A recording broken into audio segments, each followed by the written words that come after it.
새 언약 백성들이 이제 오늘 11절 말씀에 그러면 우리 주 구주 예수 그리스도의 영원한 나라에 들어감을 넉넉히 너에게 주신다. 이같이 하면, 그렇죠? 이같이 하면, 그러니까 새 언약 백성들이 우리의 주요 구주이신 예수 그리스도의 영원한 나라에 들어갈 날이 가까웁니다.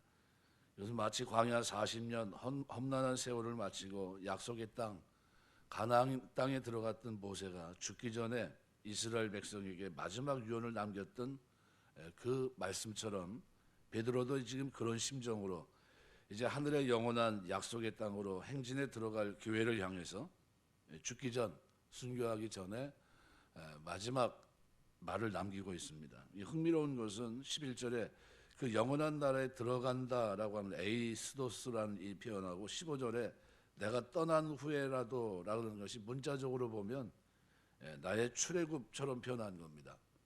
여기 그 영원한 나라에 들어감과 15절에 내가 떠난 후에 어느 정도 대꾸가 될 수 있도록 짝을 이루도록 의도한 흔적이 있고요. 그래서 육체는 우리가 이 땅에 거할 때 잠시 머무는 장막과 같습니다. 그래서 12절 13절에도 그렇게 표현해요. 내가 13절에도 보면 내가 이 장막에 있을 동안에 14절에도 보면 나도 나의 장막을 벗어날 것이 임박한 줄을 알미라 이렇게 표현합니다. 장막 스케노마티라고 하는 이 말은요, 장막을 벗은 후에 영원한 날에 들어감을 얻는다. 이 육체를 장막으로 표현해 놓는데요, 이것은 광야에서 이스라엘 백성이 썼던 게 장막입니다. 장막을 떠올리게 하면서 출애굽을 통해 약속의 땅에 이른다고 하는 출애굽 그 주제를 여기서 지금 어떻게 해요? 충실하게 표현하고 있는 겁니다. 베드로 전서도 마찬가지지만 후서도 똑같습니다. 그래서 베드로 전서에서 베드로는 이미 나그네와 행인 허리를 동이라, 허리를 동이는 게 어디서 나옵니까? 유월절, 그죠? 유월절이 지나고 난 다음에 출애굽하는 과정에서, 그죠? 허리를 동이는 장면이 나오죠. 그리고 오직 선한 양심이 하나님을 찾아가는 것이라, 뭐 이런 대목들은 다 뭡니까? 출애굽 주제를 다루고 있는 겁니다. 또 후서에서도 여전히 출애굽 주제를 배경으로 하고 있습니다. 그래서 베드로가 쓴 것을 이거는 뭐 다른 사람이 쓴 거 아니냐라는 이런 말들에 대해서 그냥 일축합니다. 그렇지 않다. 베드로가 쓴 거다. 왜요? 일관된 주제를 가지고 다루고 있기 때문입니다. 그래서 교회가 지금 따지고 보면 베드로는 뭐라고 얘기하는 거냐면요, 지금 출애굽하고 있다는 겁니다. 죄와 사망의 권세로부터 지금 10가지 기이한 일을 통해 구약은 모세를 통해 했지만 신약은 누구예요? 그리스도의 단번에 속죄제물, 화목제물이신 그리스도를 통해서 죄를 없이 하시고 구속하신 그 백성들을 지금 끌고 어디로 갑니까? 천국 약속의 땅을 향해 가고 있는 겁니다. 그래서 이 엄연한 사실 앞에 교회는 지금 뭐예요? 세상에서 짐을 싸는 거죠. 짐. 어떤 짐입니까? 이제는 그것을 향해서 나아가는 겁니다. 예수 믿고 이 세상에 영원히 안주할 것처럼 사는 것이 아니라 거대한 이동의 그룹, 출애굽하는 엑스호도스라고 하는 별세하신다고 하는 호도스, 그 길을 쫓아가는 겁니다.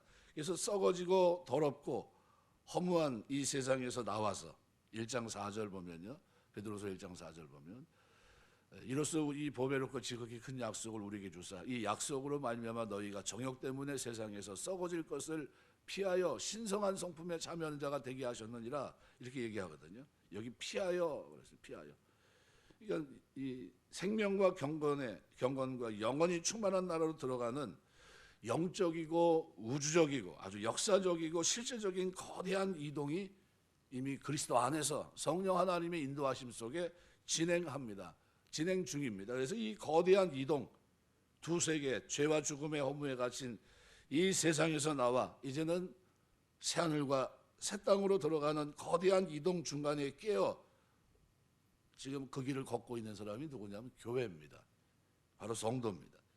장차오는 그저 그 나라에 속한 생명, 경건으로 채워진 신성한 성품, 이것을 준비하는 일 외에는 다른 데 정신을 팔려서 안 된다. 이것이 베드로가 강조하고 있는 거예요. 왜요? 지금 우리는 출애굽의 여정 속에 있으니까. 그래서 그것을 여기서는 2장 2절에서도 여럿이 그들의 호색하는 것을 따르리니 이로 말미암아 진리의 도가 비방을 받을 것이다. 진리의 도, 다른 말로는 호도스입니다. 길입니다. 길. 그러니까 이것은 베드로가 영원한 영광의 나라에 들어감, 에이도스라는 단어인데 문자적으로는 들어가는 걸 말합니다. 들어가는 거. 그러니까 자신의 육체를 벗음과 나가는 걸 나간다는 게 뭡니까? 엑스도스라는데 문자로 나가는 걸 말하거든요. 그래서 이거 15절 보시면 내가 힘써 너희로 하여금 내가 떠난 후에라도 어느 때 이런 것을 생각나게 하려 함이라. 그래서 이 표현 속에서도 나간다는, 그죠? 죽음을 통해 세상을 나와 영원한 나라로 들어간다고 하는 그 길을 인도하는 것은 다름 아닌 뭡니까? 진리라는 거야. 예수님의 길이요 진리요 생명이신 그리스도를 통해서 이 진리의 길이다. 진리가 오셨다는 거죠. 그래서 1장 12절 그러므로 너희가 이것을 알고 이미 있는 진리에 서 있으나, 이 진리 벗을 수 없고요. 쫓아가야 되고요. 그렇게 살아내야 될 진리입니다. 그러니까 베드로의 이런 외침이 뭐와 같냐면요, 옛날 노아의 방주를 지으며 장차오는 물심판, 거대한 홍수를 경고하고 그 심판의 날을 대비하려고 부르짖었던 것과 비슷합니다. 그래서 베드로서 2장 5절에 보면 옛 세상을 용서치 아니하시고 오직 의를 전파하는 노아와 그 7 식구를 보존하시고 경건하지 아니한 자들의 세상에 홍수를 내리셨다. 오직 뭐를 전합니까? 의를 전파하는 노아로 표현합니다. 그런데 베드로 전서에서도 이 부분을, 이런 장면을 또 우리가 목격할 수 있거든요. 3장 20절에 보면요, 그들은 전에 노아의 날 방주를 준비할 동안 하나님이 오래 참고 기다리실 때 복종하지 않은 자들이라. 방주에서 물로 말미암아 구원을 얻은 자가 몇 명뿐이니 겨우 8명이라. 이게 전후가 어떻게 되어 있습니까? 계속해서 이 장면, 심판의 날을 대비하라는 거죠. 그러니까 종말과 심판을 우습게 여기고 조롱하고 세상에 자신을 파묻고 장차오는 심판의 홍수에 휩쓸려 갈 사람들이 많이 있을 거다. 이런 심정으로 베드로가 애타게 경고하는 겁니다. 그래서 베드로 전후서를 통해서 왜 우리가 이 신성한 성품에 참여해야 되는지를 아주 계속해서 설명합니다. 종말에 관해서 이 세상의 확실한 심판과 그 뒤에 펼쳐질 새하늘과 새 땅, 그죠? 처음 창조와 두 번째 창조는 어떻게 해요? 순서가 틀리다고 그랬습니다. 그러니까 새하늘과 새 땅에 관한 이 하나님의 약속을 생각하는 것이 옳은 것으로, 마땅한 것으로, 디카이온이란다는데 13절 내가 이 장막에 있을 동안 너희를 이렇게 생각하게 하는 것이 옳은 줄로 여긴다. 이거 마땅한 거란 거예요. 이것이 너희가 지금 출애굽하고 있는 건, 교회는 지금 출애굽 이동 중에 있는데 너희가 거기에 맞춰서 사는 것이 맞다는 거예요. 거기에 맞는 신성한 성품에 참여하는 것이 맞다는 겁니다. 세상에 썩어지고 더럽고, 그죠? 쇠해질 그 나라를 얻은 것이 아니라 영원한 나라를 목적으로 하고 지금 가고 있기 때문에 그게 맞다는 겁니다. 그래서 그거보다 바른 일, 그거보다 정의롭고 올바른 일은 없다는 겁니다. 왜냐하면 의라고 하는 것은 하나님과 바른 관계를 맺는 겁니다. 죄를 가지고는 해결할 수 없는데 우리에게는 뭐가 있습니까? 그리스도의 의, 칭의가 있어요. 칭의. 의롭다 여기심을 받는 겁니다. 그러니까 이 세상에서 아무리 의를 추구하며 산다 해도 하나님께서 장차 새하늘과 새 땅을 가져오기로 했다면 그렇게 약속하시고 그 일을 위해 역사하시는 하나님과 바른 관계, 의로운 관계를 맺는다는 겁니다. 그러니까 그 약속을 받아 영원한 나라에 들어가기에 합당하도록 자신을 생명과 경건의 이것으로 채우는 신성한 성품의 교회가 되는 것이 가장 의롭고 가장 바르고 가장 마땅한 모습이다. 이것이 응답되는 모습이라는 거예요. 이거를 베드로가 모세가 마지막 말을 하듯이 자기의 죽음을, 이제는 출애굽을 얼마 남겨놓지 않은 그 가운데 이 흩어진 교회들에게 편지를 보낸 겁니다. 그러니까 베드로는 그래서 이런 일로 교회가 깨어 있을 것을, 그리고 깨어 있어 노력하면서 경주해야 할 것을 얘기하고 있는 겁니다. 아주 중요한 주제죠. 여러분, 살다가 이제 마지막 때가 돼서 이제 하나님 부름이 얼마 남지 않았습니다. 마지막에 어떤 말 하시겠습니까? 그 얘기를 지금 베드로가 하고 있는 겁니다. 베드로가. 그러니까 이 오늘날 교회마다 이제 목사님들을 세워서 설교를 하는데 설교가 한쪽으로 치우치면 안 됩니다. 한쪽으로 치우친다면 세상에만 치우쳐 있으면 안 된다는 거예요. 미래의 소망이 그 속에 담겨 있어야 된다는 겁니다. 다가오는 심판, 첫째 세상 이것이 불타 없어진다는 것과 종말의 새하늘과 새 땅이 펼칠 것이라고 하는 확신, 이것을 가지고 설교를 하고 있느냐는 거죠. 그러니까 정통교회 강단에서 종말에 관해서 이렇게 베드로 전후서가 얘기하고 있는 이 주제를 좀 다루면서 이것을 선포해야 되는데 이것을 안 해요. 그러니까 엉뚱하게 이단들이 왜곡시킵니다. 신천지 같은 이단들이 종말을 왜곡시켜서 성도를 미혹합니다. 그게 아닌데, 그래서 92년도에도 종교다원주의자들 등장하고 여러 가지 안 좋은 일이 많이 있었지 않습니까? 그런데 그때도 이제 등장한 것이 뭐냐면 이 천국에 대한 개념을 잘못 이해하니까 그냥 살다가 교회 생활 잘하다가 어떻게 해요? 예수님 재림 맞아야 된다고 산에 올라가고 있고 말도 안 되는 행동들을 하고 그랬던 거 아닙니까? 그런데 거기에 휩쓸리는 사람들이 있었다는 거죠. 베드로는 자신의 죽음에 대해서 이미 주께로부터 직접 들은 바가 있습니다.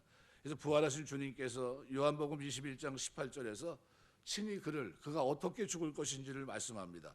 그래서 베드로가 자신이 임박한 죽음에 대해서 예수께서 나에게 밝히 알려주신 것이라고 얘기한 것은 아마도 요한과 더불어 있었던 그때 부활하신 주께서 만나는 그 마지막 장면에서 이 말씀을 점차 그때 바로 깨닫지 못하고요.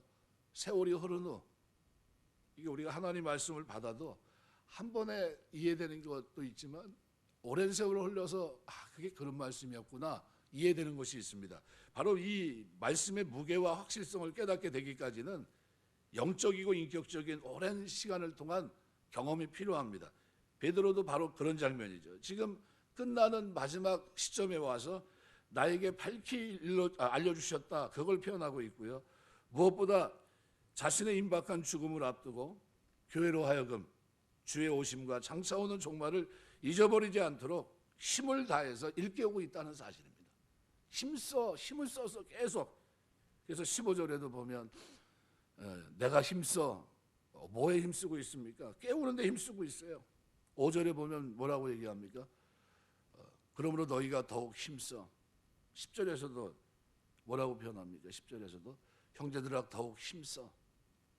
계속 어떻게 해요? 택하심과 부르심을 견고히 하는 일에 힘써 행하라. 성도들이 신성한 성품에 힘쓰도록 베드로는 그들을 인도하는 목자로서 그 일에 힘쓰고 있다는 거예요. 힘써. 내가 지금 너희로 생각나게 하는 이것이 내가 최선을 다해서 너희가 그 일에 힘쓸 수 있도록 돕는 역할을 하고 있다는 겁니다. 그러니까 베드로 후서가 제시하는 교회는 이토록 종말론적입니다. 강력한 종말론 소망 위에 세워져 있습니다. 그래서 세상을 이길 수밖에 없어요. 세상에 세속적인 홍수가 강력하게 밀려 들어와도 거기에 어떻게 해요? 저항하고 이기며 나아가는 교회입니다. 장차 오는 새 세상, 두 번째 세상, 그 영원한 나라로부터 흘러오는 생명과 경건으로만 채워지는 신성한 성품, 그 교회 성도를 말합니다. 이런 종말론에 기초한 교회론이 그래서 중요한 겁니다.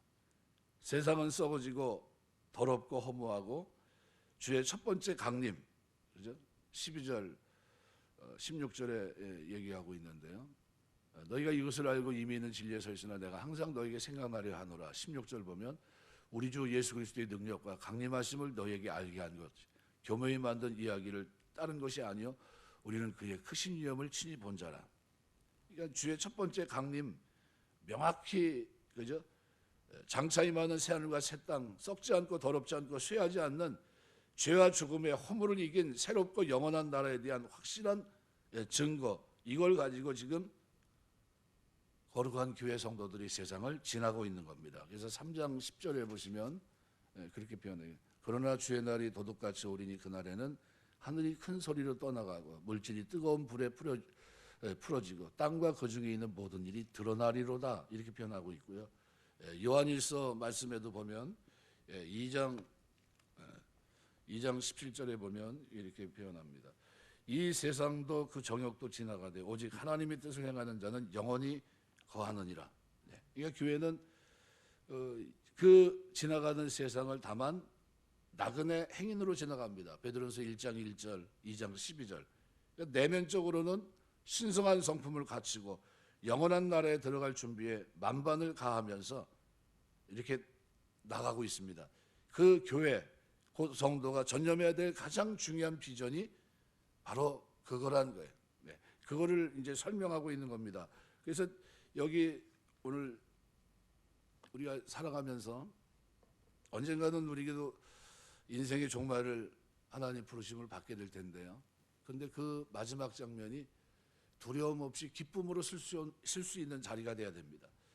예수님께서 마지막으로 베드로에게 종말에 관한 말씀을 요한복음 21장 18절 19절에 하셨는데요. 이것을 베드로가 회상하면서 기록합니다. 인생의 죽음은 숙명이듯 기독교인들과 불신자들은 똑같이 죽는 것 같은데 틀립니다. 20세기 실존주의 철학자 가운데 사르트르라는 사람은 말 그대로 자유에 대해서 그렇게 수많은 글을 썼던 사람입니다. 1980년 3월 프랑스 파리의 브루세 병원에 프랑스 지성이었던 이 사람이 입원합니다. 한 달 만에, 80년 4월 16일 죽었는데요. 얼마나 두렵고 했는지 심지어 자기 아내도 그를 위로해 주지 못합니다. 이번 한 달 만에 세상을 떠났는데 이 떠난 이 프랑스 신문들이 그를 이렇게 얘기합니다. 사르트르는 왜 그렇게 죽어야 했는가? 그렇게 죽음으로부터의 자유를 외쳤던 그가 왜 그렇게 불안해하고 비참하게 인생을 마감해야 했는가 하면서 떠들기 시작합니다.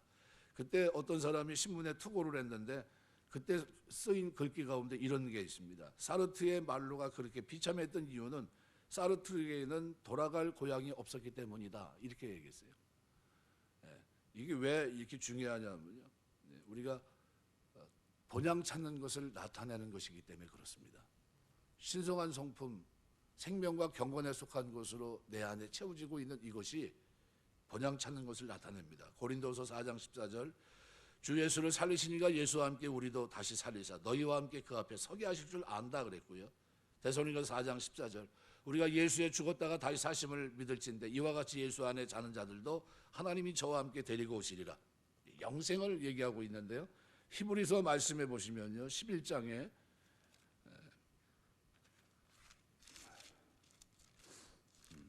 히브리서 11장에 보시면요. 13절에서부터 16절에 보면 이렇게 표현합니다. 이 사람들은 다 믿음을 따라 죽었으며 약속을 받지 못하였으되 그것을 멀리서 보고 환영하며 또 땅에서는 외국인과 나그네임을 증언하였으니 그들이 이같이 말하는 것은 자기들이 본향 찾는 자임을 나타냅니다. 그들이 나온 바 본향을 생각하였다면 돌아갈 기회가 있었으려니와 그들이 이제는 더 나은 본향을 사모하니 곧 하늘에 있는 것이라 이러므로 하나님이 그들의 하나님이라 일컬음 받으심을 부끄러워 아니하시고 그들 위해 한 성을 예비하셨느니라. 이렇게 표현합니다. 나그네와 행인처럼 살아갔다. 히브리서 11장 믿음장인데요.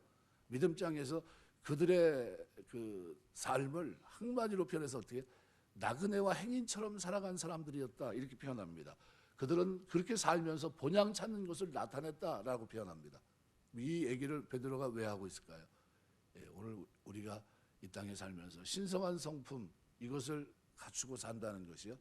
하나님의 생명과 경건에 속한 이것이 내 삶의 중요한 주제가 돼서 거기서 내가 더하고 하면서 사랑을 가지고 바탕이 돼서 살아가는 삶을 살아내는 것이 나그네와 행인처럼 살아가는 것이고 그 나그네와 행인이 본향 찾는 것을 새하늘과 새 땅, 의에 거하는 바 새하늘 새 땅을 바라보도다 이렇게 생각했던 사람들의 삶이 바로 그거다. 그걸 얘기하는 겁니다. 베드로는 바로 그 주제를 그래서 출애굽 주제를 끌어내서 바로 나도 나왔지만 나도 그곳에 들어감을 얻게 될 것이다. 너희도 나왔지만 세상 죄악으로 나왔다면 썩지 않고 더럽지 않고 쇠하지 않는 이 영원한 나라를 향해서 이제 어떻게 해요? 나그네와 행인처럼 세상 그대로 사는 것이 아니라 벗어버리고 이제는 어떻게 해요? 하나님이 위해서 부른 부름의 상을 위해서 의에 거하는 바 새하늘 새 땅을 바라본다면 신성한 성품에 참여한 생명과 경건에 속한 그것을 가지고 본향 찾는 것을 나타내며 이 땅을 살아야 될 것을 말씀하고 있는 겁니다. 신앙생활 하면서 왜 이렇게 힘들게 사나? 우리에게 너무난 약속이 영원한 생명의 세계가 약속되어 있기 때문입니다. 의에 거하기 때문에 새하늘 새 땅을 바라보는 그 믿음이 우리에게 있기 때문입니다. 그 소망이 너무 확실하기 때문입니다. 그래서 베드로는 바로 그 주제를 이제 16절에서부터 18절까지 또 이제 다룹니다. 우리 신앙생활하면서 끝까지 인내하시기 주의 이름으로 축원합니다. 믿음의 역사와 사랑의 수고와 소망의 인내입니다. 소망은 반드시 인내를 동반합니다. 내가 가지고 있는 이 소망이 견고하다고 하는 사실은 인내 속에서 견디며 그 길을 걷고 있다는 사실입니다. 주님을 닮아가는 생명에 속한 경건에 속한 이 신적인 성품들이 저와 여러분의 삶 속에 나그네로 행인으로 의에 거하는 새하늘과 새 땅을 바라보는 자들의 삶이라는 사실을 기억하시고 그 축복이 저와 여러분의 걷는 걸음 속에 늘 충만케 되시기를 주의 이름으로 축원합니다. 기도하겠습니다.